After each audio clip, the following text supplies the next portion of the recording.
Hoy, como nos decía el hermano, el título que traigo es El error que lleva a muchos al horror. Y quizás cuando estaba meditando el mensaje dije, a lo mejor hay personas aquí que este mensaje no les va a servir, porque son personas que saben mucho, que nunca se equivocan, que nunca cometen errores, entonces quizás esto no les va a servir. Así que si hay alguien que está en esta categoría, que puede decir, no, yo nunca me equivoco, yo lo hago todo perfecto, yo lo sé todo, bueno, puede irse a cenar tranquilamente, no le va a servir. Pero si usted es como yo, que se equivoca muchas veces, yo tengo un doctorado y una maestría en errores. Y si no me creen, ahí está mi esposa, lo puede corroborar después, ella ha sido testigo de muchos de mis errores. Y saben que cuando uno se equivoca, los que lo hemos hecho sabemos que cada vez que nos equivocamos pagamos las consecuencias de cometer un error. No es gratis equivocarnos, no es gratis errar. Yo recuerdo de un error en mi familia que no lo cometí yo. Cuando estaba preparando este mensaje me acordé de eso, no sé por qué, pero fue un error que cometió mi padre. Mi padre ya murió hace muchos años, ya casi 20, pero cuando yo era adolescente, él cometió el error de que conoció a una persona y en poco tiempo confió completamente en esa persona y se hicieron socios comerciales y confió tanto que le abrió las puertas de par en par y a los 3 meses más o menos lo estafó de tal manera que lo perdimos todo. Quedamos sin casa, quedamos en la calle y el error fue haber confiado en alguien que no conocía, en alguien de quien no tenía referencia. Y yo recuerdo hasta el día de hoy qué caro nos costó el error de haber confiado en alguien en quien no debía haber confiado. Pero así cada uno de nosotros podemos mirar al pasado y quizás encontrar errores que hemos cometido y recordar también el precio que hemos tenido que pagar por esos errores. Ahora, al presentar el título, viene a nuestra mente 2 preguntas. ¿Cuál sería el error del que vamos a hablar esta noche? ¿Y qué sería el horror? Porque hemos dicho el error que lleva a muchos al horror. Y sería bueno definir cuál es el error del que estoy hablando y qué sería el horror al cual este error nos conduciría. Entonces, antes de definir estas 2 cosas, quiero mostrarles algunos pasajes en la Escritura, no muchos, 3 versículos, 4, que nos van a orientar en cuanto al tema de esta noche. Así que vamos a comenzar viendo el primer pasaje que se encuentra en Proverbios, capítulo 14 y versículo 12, dice así: hay camino que al hombre le parece derecho, pero su fin es camino de muerte. Hay camino que al hombre le parece derecho, pero su fin es camino de muerte. Y definimos camino como el medio por el cual llegar a un destino deseado. Un camino es el medio por el cual llegar a un destino deseado. En este versículo, ¿cuál sería el lugar deseado? Bueno, por el contraste de la palabrita pero, podríamos decir, hay caminos que al hombre le parecen derechos para llegar a la vida, para alcanzar la vida. Pero resulta que al final con lo que se encuentra es con la muerte. Y aquí vamos a comenzar ya a dilucidar de qué se trata este error y a qué nos conduce, a cuál es al horror al que nos conduce. El segundo pasaje dice así: muchos me dirán en aquel día, Señor, Señor, ¿no profetizamos en tu nombre y en tu nombre echamos fuera demonios y en tu nombre hicimos muchos milagros? Y entonces les declararé, el Señor Jesús es quien está aquí hablando, entonces les declararé, nunca os conocí, apartaos de mí, hacedores de maldad. ¿Saben? Dice, muchos me dirán en aquel día. ¿A qué día se está refiriendo? Bueno, al día del juicio final, al día en el que nos vamos a enfrentar a nuestro Creador y que vamos a tener que dar cuenta de las obras. Y dice que muchos le dirán a Jesús, pero hicimos esto, aquello, lo otro. Y dice que Jesús les va a decir, nunca os conocí. Significando esta palabra, nunca tuvimos un encuentro de intimidad, un encuentro de reconciliación, un encuentro en el que yo pude salvarte. Nunca pasó esto. Simplemente me presentas una serie de hechos en tu vida que no significa que has tenido un encuentro personal conmigo, dice el Señor. No te conozco. Y saben que me llama la atención este pasaje porque en mi trayectoria de 35 años de conocer a Cristo, muchas veces me he encontrado con personas que se arrogaban la capacidad de profetizar, de echar fuera demonios y de hacer milagros. Ellos me decían que podían hacer estas cosas. Y cuando charlábamos de las cosas espirituales me daba cuenta que no tenían ni idea de cuál era el camino de la salvación. Tenían, según ellos, capacidad para predecir el futuro, capacidad para controlar demonios, capacidad para orar y que se vieran milagros, pero no sabían cómo tener un encuentro salvador con Dios. No tenían idea del camino a la salvación. Y saben que me daba cuenta que estas personas practicaban lo que quizás alguna religión les enseñó, pero que no conocían a Dios y que Dios no les conocía a ellos en el sentido que se expresa aquí el Señor Jesús. No hemos tenido un encuentro de intimidad donde yo te pude perdonar, donde te pude salvar. No te conozco. Y tengamos cuidado de estar analizando estas cosas. Y otro pasaje, 2 Corintios 13:5 dice: examinaos a vosotros mismos si estáis en la fe. Probaos a vosotros mismos. ¿O no conocéis a vosotros mismos que Jesucristo está en vosotros, a menos que estéis reprobados? Y este pasaje nos enseña de que quizás hay personas que deban examinarse a sí mismos, porque quizás en aquellos en lo que están confiando, en lo que están creyendo, es algo equivocado, es algo errado. Y encontramos allí 3 pasajes. Uno nos habla de un camino que parece que lleva a la vida, pero termina en muerte. Otro nos habla de acciones que podemos hacer pensando que son las acciones que nos aseguran tener un encuentro favorable con Dios y resulta que no sirven para nada. Y aquí encontramos que puede ser que haya una fe que no sea la fe salvadora, la fe que nos hace encontrarnos con Cristo y tenerle en nuestro corazón. Entonces, ¿cuál sería el error? Ahí vamos a responder a las 2 preguntas. Que no nos tomemos el tiempo para parar y preguntarnos. Este sería el error, no tomarnos el tiempo para parar y preguntarnos: ¿estoy en el camino correcto? ¿Estoy haciendo lo correcto? ¿Mi fe está puesta en el lugar correcto? Y asegurarnos de que todo está bien. No tengo duda de que hay personas que están en el camino correcto, están haciendo lo correcto y que su fe está puesta en el lugar correcto. Pero tal vez no. Y por eso tienes que tomar un tiempo para parar, pensar, preguntar, analizar si realmente estás en el camino correcto, haciendo las cosas correctas y depositando tu fe en el lugar correcto. ¿Y cuál sería el horror? Entonces el horror es no parar a autoexaminarnos y ver si realmente estamos donde tenemos que estar o donde creemos que estamos. Pero ¿cuál sería el horror? Bueno, vivir tranquilo, vivir despreocupado, pensando que estoy en el camino correcto, que estoy haciendo lo correcto, que estoy creyendo lo correcto y que un día estaré en el cielo con Dios. Pensar esto, creer esto, estar casi convencido de que esto es así. Sin embargo, que al cerrar mis ojos aquí los abra en el infierno. Y saben que la Biblia nos muestra que hay casos que han ocurrido que son así. Personas, y son los casos que acabamos de ver en los versículos que hemos leído. Personas que creían que estaban en el camino correcto, pero un camino de muerte. Personas que creían que estaban haciendo lo correcto y que esto les podía asegurar y garantizar que en la eternidad Dios estaría contento con ellos y le daría su entrada al cielo. Pensar que estás creyendo en lo correcto y que en realidad tu fe esté puesta en el lugar equivocado. Y que un día cierres tus ojos aquí y los abras en el infierno. Bueno, ese es el error y ese es el horror. El error es no pararte a pensar y analizarte y decir: ¿realmente estoy bien? ¿Está bien mi vida? ¿Estoy donde tengo que estar?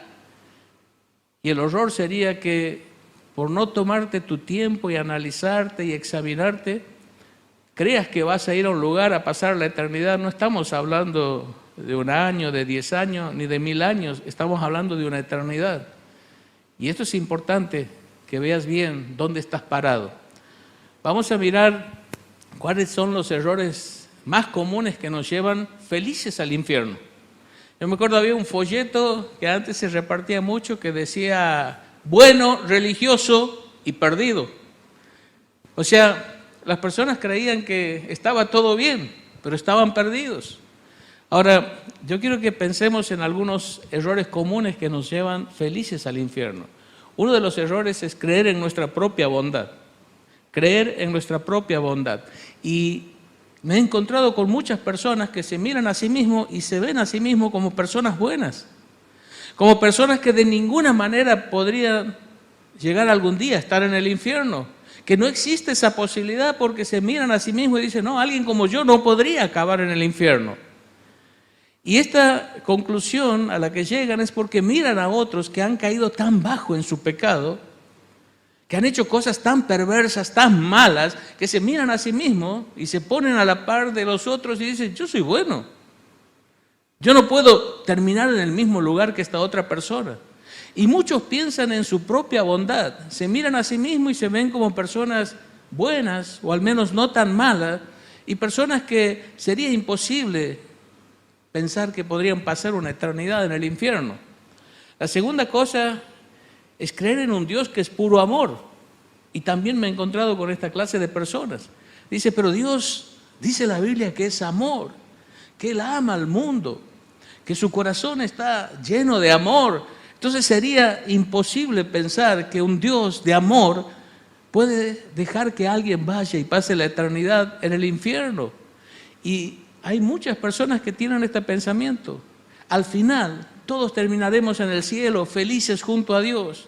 Puede ser que aquellos que han hecho cosas malas tengan que pasar un tiempo en un lugar donde van a pagar de alguna forma sus pecados, purgar de alguna forma lo malo que han hecho, pero todos al final terminaremos en el cielo, porque Dios es amor. Y hay personas que me dicen, no, mi Dios no puede enviar a alguien eternamente al infierno. Cuando encuentro a alguien que me dice así, le digo, tienes razón, tu Dios no, porque tu Dios no existe. Ese Dios que vos me hablas está en tu mente, en tu imaginación. El Dios verdadero, el Dios de la Biblia, sí puede dejar que personas pasen la eternidad en el infierno. Tienes que conocer un poco más de quién es Dios y de cómo actúa Dios.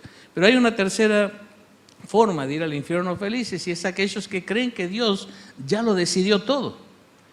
Me encuentro con personas que dicen, no, eso Dios dirá. ¿Qué va a pasar con mi alma? ¿Dónde voy a pasar la eternidad? Eso es algo que solo Dios puede determinar y solo Dios puede decidir. Eso yo no tengo nada que hacer con respecto a eso. Esto es algo que solo Dios decide. Y muchos, cuando uno les pregunta, si te mueres hoy, ¿dónde crees que vas a pasar la eternidad? ¿En el cielo o en el infierno? Y ellos dicen, Dios dirá. Eso es algo que solo Dios puede decidir y solo Dios puede saber. Así que yo lo único que puedo hacer es esperar y rogar que en la ruleta del cielo la bolilla que me toca a mí sea una bolilla favorable que diga que yo tengo que ir al cielo, pero yo no tengo nada que hacer. Bueno, quiero decirle que esta forma de pensar hace que nosotros en cierta forma estemos tranquilos, pasemos esta vida quizás bien, pero al final va a ser tremendo.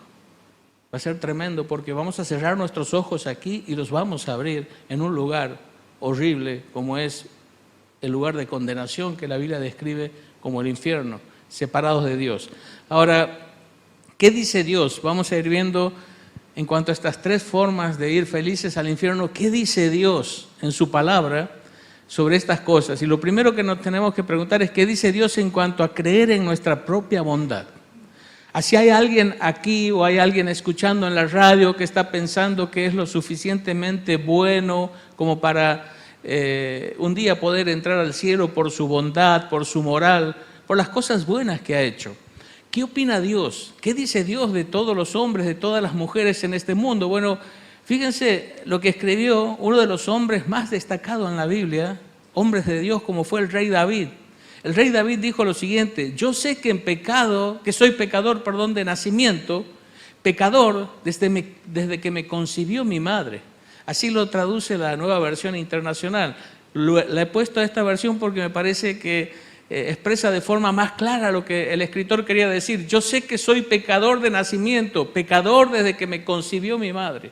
Y aquí lo que Dios dice es que nosotros todos traemos como un germen el pecado en nuestro corazón desde nuestro nacimiento, como una herencia.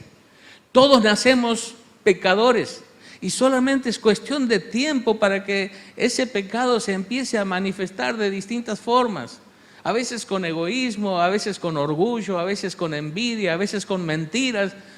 Tiene tantas formas en que se expresa el pecado ese que traemos nosotros en nuestro corazón de nacimiento, y a veces se empieza a expresar desde que somos bien chicos, donde uno puede decir, nadie puede haberle enseñado a cometer esta maldad o a hacer esto que ha hecho o a decir esto que ha dicho. Es que no necesita un maestro de afuera, el maestro ya viene incorporado, es el pecado que recibimos como herencia. Dice así también el hombre más sabio que vivió en esta tierra, Salomón, dice, ciertamente no hay hombre justo en la tierra que haga el bien y nunca peque. Es como que Dios mira este mundo, mira hombres y mujeres de todos los tiempos y dice, no hay ni siquiera una sola persona, sea hombre o mujer, en este mundo que haga el bien y que nunca peque. Todos pecamos, todos pecamos. Por lo tanto, la opinión de Dios acerca de nosotros no es de que somos buenos, sino de que somos pecadores. Por eso es que cuando se acercó un joven que tenía una buena reputación, que tenía religión y que tenía mucho dinero también al Señor Jesús, se expresó y se dirigió al Señor Jesús diciéndole, Maestro bueno, ¿qué tengo que hacer para heredar la vida eterna? Y Jesús le dijo, ¿por qué me llamas bueno? Te voy a decir algo, le dijo Jesús a este joven, solamente hay un ser bueno, y ese ser es Dios. Por supuesto que Jesús no le estaba reprochando de que le llamara bueno a él, porque Jesús es Dios hecho hombre. Jesús realmente era bueno. Lo que le estaba queriendo decir es si él estaba comprendiendo a quién se estaba dirigiendo, al Dios encarnado, a quien verdaderamente era bueno, pero a la vez le estaba dando una lección, la lección de que nadie más que Dios es bueno. Todos los demás somos pecadores, no llegamos a la medida, quedamos cortos y estamos a los ojos de Dios en la condición de pecadores. Dice más la Escritura, fíjense Romanos 3:23, pues todos han pecado y están privados de la gloria de Dios. Dice así Romanos 5:12, como el pecado entró en el mundo por un hombre, haciendo referencia a Adán, y por el pecado la muerte, a las consecuencias del pecado, así la muerte pasó a todos los hombres. ¿Por qué? Por cuanto todos pecaron. Y vamos a ver que cuando Dios habla desde Génesis hasta Apocalipsis del pecado, va repitiendo una palabra, todos han pecado. No hay alguien que sea lo suficientemente bueno para poder entrar al cielo, porque Dios dijo que el malo no va a habitar junto a él. Romanos 3:10 dice, como está escrito, no hay justo ni aún uno. Así que si alguien se considera bueno y que por su bondad, por su moral, va a poder entrar al cielo, Dios es claro y nos dice, no sos bueno, sos pecador. Y la bondad no se mide comparándote con otras personas. Siempre vas a encontrar a alguien peor que vos. Siempre vas a encontrar a alguien en quien el pecado se ha manifestado de una forma más profunda y más grosera. Pero eso no te hace bueno a vos. Porque nosotros ante quien nos tenemos que parar para ver nuestro nivel de justicia, de bondad, de pureza, es junto a Dios. Y cuando miramos a Dios y cuando vemos la santidad de Dios, nos damos cuenta qué lejos que estamos nosotros y cuán sucios estamos delante de un Dios santo. Entonces, si pensamos que somos suficientemente buenos para llegar al cielo, Dios nos desalienta en este pensamiento. Dios quiere que pensemos que somos lo suficientemente pecadores como para merecer el castigo. Pero la segunda cosa que dice Dios es cuanto a creer en un Dios que es puro amor. ¿Saben que la Biblia dice que Dios es amor? No que Él ama, sino que es amor, en esencia es amor.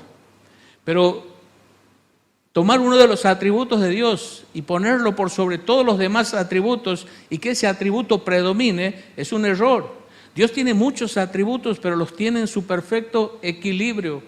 Entonces no tenemos que poner un atributo de Dios por sobre otro atributo de Dios. Dios es perfecto y equilibrado en todos sus atributos, que son muchos. Entonces vamos a la Escritura y vamos a ver lo que Dios dice. Dice Ezequiel 18:4, he aquí todas las almas son mías, como el alma del Padre, así el alma del Hijo. Y escuchen lo que dice, el alma que pecare, esa morirá. El alma que pecare, esa morirá. Y Romanos 6:23, la primera parte dice, porque la paga del pecado es muerte. Y cada vez que la Biblia habla de muerte, siempre transmite la idea de separación. Por eso cuando habla de la muerte que produce el pecado, siempre está refiriéndose a que el pecado nos separa de Dios. Y uno puede mirar en tres aspectos la muerte que produce el pecado. Por un lado es muerte espiritual, separación de Dios en nuestra vida terrenal. Pero también hay muerte física, cuando nuestro cuerpo se separa de nuestra parte inmaterial, del espíritu y del alma, y somos llevados al cementerio. Aquí es la separación del cuerpo de la parte inmaterial y es lo que conocemos como la muerte física. Pero si nosotros morimos físicamente, sin haber solucionado nuestra muerte espiritual, nuestra relación con Dios, la Biblia nos habla de una tercera categoría de muerte, que es la muerte eterna.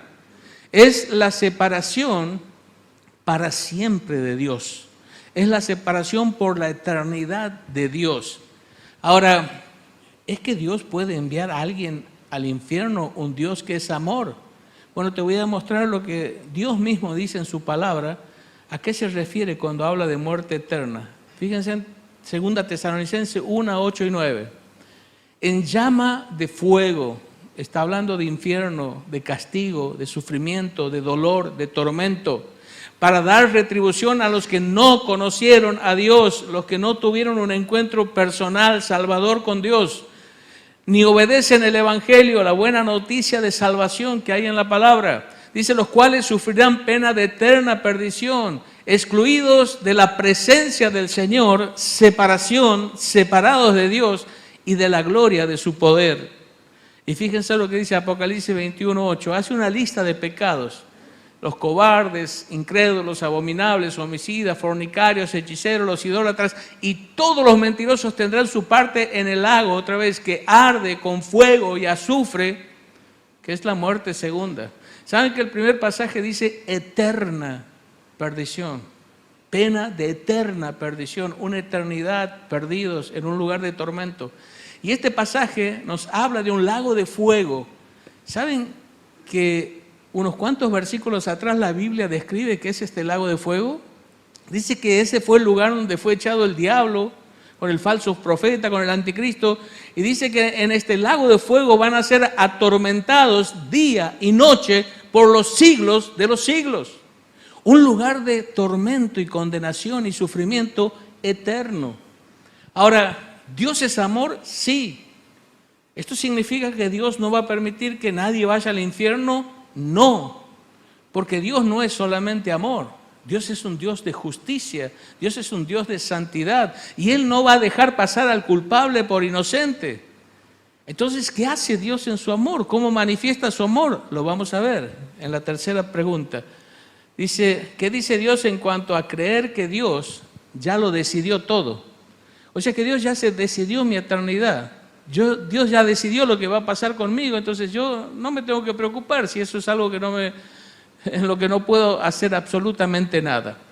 Quiero que miremos algunos pasajes porque te quiero demostrar que Dios en realidad ya lo hizo absolutamente todo, lo que no significa que Dios lo decidió absolutamente todo.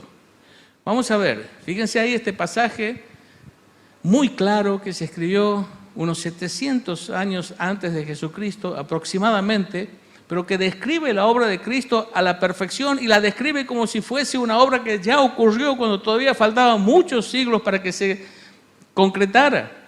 Pero Dios es así, porque Él puede llamar las cosas que no son como si fuesen, porque Dios lo conoce todo, absolutamente todo. Y dice así, mas Él, hablando de Jesucristo, herido fue por nuestras rebeliones, molido por nuestros pecados, el castigo de nuestra paz fue sobre Él. Está hablando de Cristo.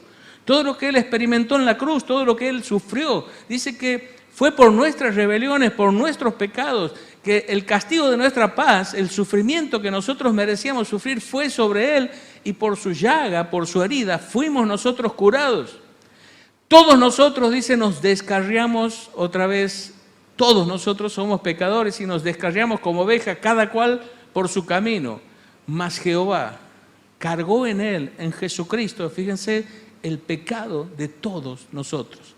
Quiero que prestes atención a este pasaje porque es tan claro, no necesita explicación. Lo dice de una forma clara, sencilla, contundente. Dios envió a su propio Hijo para colocar sobre Él nuestros pecados, para derramar sobre Él nuestro castigo, para que gracias a la obra que Él hizo en la cruz nosotros podamos tener paz, nos podamos reconciliar con Dios, podamos tener ese encuentro íntimo que Dios dijo anteriormente a aquellos que pretendían llegar por sus obras que no habían tenido. Dios lo hizo todo a través de su Hijo Jesucristo. Y hay más. Segunda Pedro 2:24, la primera parte dice, quien llevó Él mismo nuestros pecados en su cuerpo sobre el madero. Y primera Pedro 3:18 dice, porque también Cristo padeció una sola vez por los pecados, el justo, el santo, el que nunca había hecho absolutamente nada malo, por nosotros los injustos. ¿Con qué propósito? ¿Con qué objetivo? Para llevarnos a Dios, a ese Dios al que no podíamos llegar por nuestros propios medios, al que no podíamos llegar por nuestra moral, por nuestra bondad, por nuestra religión, por nuestras obras. No podíamos, porque el pecado ya manchó nuestro corazón, nuestras manos están sucias y todo lo que hacemos queda manchado por el pecado que allá hay en nuestras vidas. ¿Saben? Si hubiese existido alguna manera por medio de la cual Dios nos podría haber salvado, que no sea por medio de Cristo y de su obra, Dios hubiese escogido ese otro camino. Porque Dios no, si hubiese habido otra forma, no hubiese enviado a su propio Hijo a pasar por todo lo que pasó, a sufrir todo lo que sufrió. ¿Ustedes se imaginan al Padre desde el cielo viendo cómo escupían a Jesús, cómo golpeaban a Jesús, cómo azotaban a Jesús, cómo se burlaban de Jesús, cómo traspasaron sus manos y sus pies, viendo todo esto, y Él no abrir su boca, no intervenir para defenderlo, ver todo el sufrimiento de su Hijo y dejar que todo siga adelante? Jesús le había preguntado, si es posible que pase de mí esta copa, pero no se haga lo que yo quiero, sino lo que tú quieres. Y la pregunta era esta, ¿es posible salvar a los hombres de alguna otra manera que no sea yo cargando con todo su pecado, con todo su castigo y sufriendo todo esto? ¿Hay alguna otra forma? Y el Padre no responde y Cristo va camino a la cruz y tiene que atravesar por todo esto. ¿Sabe qué significó el silencio de Dios? No hay otra forma. Es necesario que un ser infinitamente santo, justo, puro y bueno tome el lugar del pecador y cargue con su pecado y cargue con su castigo y derrame esa sangre preciosa que salió del cuerpo de Cristo, que era una sangre sin pecado, pura y poderosa, que es lo único que puede pagar el precio de nuestro rescate y es lo único que puede limpiar nuestras almas y nuestros corazones de todo pecado, esa sangre derramada en la cruz por Cristo. Pero fíjense lo que dice este pasaje. De tal manera amó Dios al mundo que ha dado a su Hijo, dice, porque de tal manera que ha dado a su Hijo unigénito, fíjense esa frase subrayada, para que todo aquel que en Él cree no se pierda, no vaya al infierno, no vaya a un lugar de condenación, sino que tenga vida eterna, entrada al cielo, un lugar donde Dios está, donde no hay más muerte, enfermedad, tristeza, dolor, llanto, un lugar maravilloso donde Dios va a estar con nosotros cada día, llenándonos de su presencia y de lo maravilloso que Él tiene para cada uno de los que creen en Él. Pero aquí hay una frase, para que todo aquel que en Él cree. Saben que Dios lo hizo todo por medio de Cristo, pero lo que Dios no puede hacer es creer por nosotros. La Biblia nos manda a nosotros a creer. Nosotros somos los que tenemos que creer el Evangelio, la buena noticia de que Dios nos ama, de que Cristo vino a morir por nuestros pecados y a llevar nuestro castigo, de que Cristo resucitó victorioso de entre los muertos, de que Él es el único camino, de que la obra que Él hizo es la única obra que nos puede dar salvación, de que la fe depositada en su persona y en su obra es lo único que puede traer perdón y vida eterna. Y Dios nos dice y manda en su palabra a creer en Cristo, a creer en el Evangelio, y eso nos toca a nosotros. Dios lo hizo todo, pero vos y yo tenemos que creer en Cristo. Vos y yo tenemos que poner nuestra confianza en lo que Él hizo por amor a nosotros. Vos y yo tenemos que recibir a Cristo en nuestra vida como nuestro único y suficiente Salvador. Único, porque no hay otro.